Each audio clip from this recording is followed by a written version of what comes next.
Well, my name's Anthony. My full name, that's my first name, obviously. My full name is Anthony Chukwu The longer you keep it on my phone, the longer it's going to take. Chukwu means may God guide us. It's a Nigerian middle name. No, I'm not. I'm born and raised in Wichita, Kansas. This happens to be one of my favorite bars, Vagabonds. I'm here editing photos. I have two different jobs. One job, I'm a sales engineer, so I deal with like technology and computers and infrastructure and things of that sort. It's like my day job. And then like my artistic, creative endeavors bring me to photography, because I was always naturally curious on how to take better photos, how to capture different people in their own environments, how to capture beautiful moments, but simplistic moments.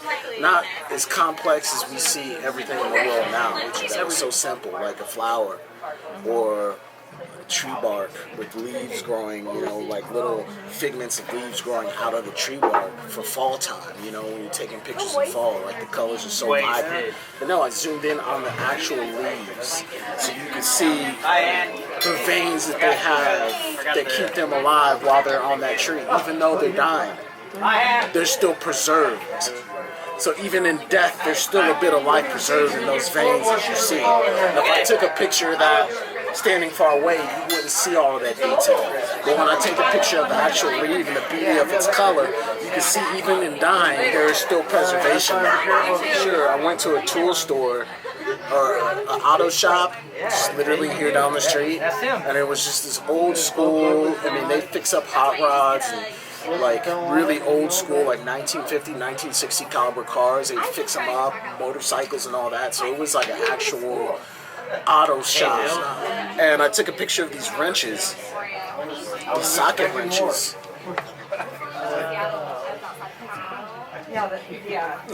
And it's just a very simple picture of a collection of socket wrenches. Like without those socket wrenches, those guys wouldn't be able to fix all those hot rod motors. So that's where it all begins, right?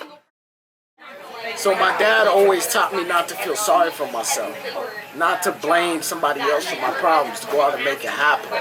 And that is a clash in the cultures. Africans, they look at it as this is my opportunity to come and better myself, do what I need to do. Now, sometimes African Americans, on the other hand, look at it as they want to hand me out.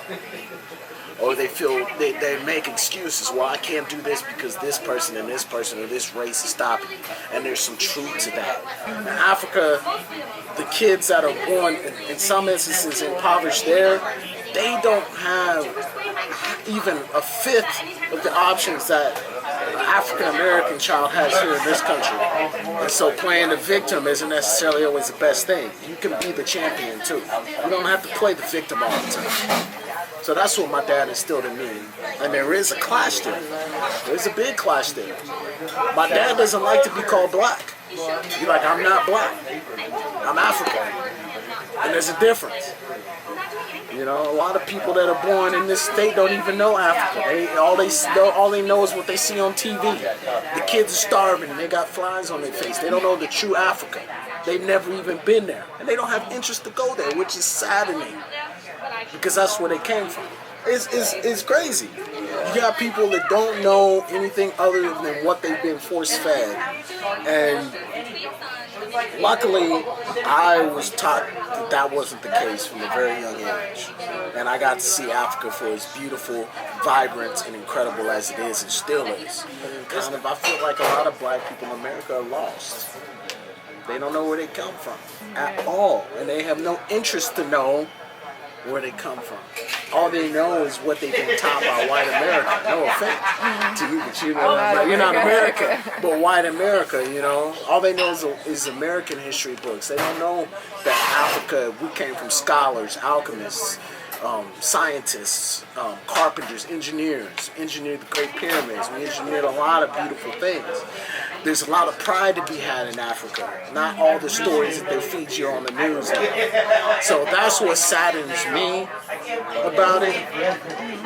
But even at a young age, I could tell that I was different than a lot of my brothers out there because I had a different mindset. And some of them liked me and some of them didn't like me.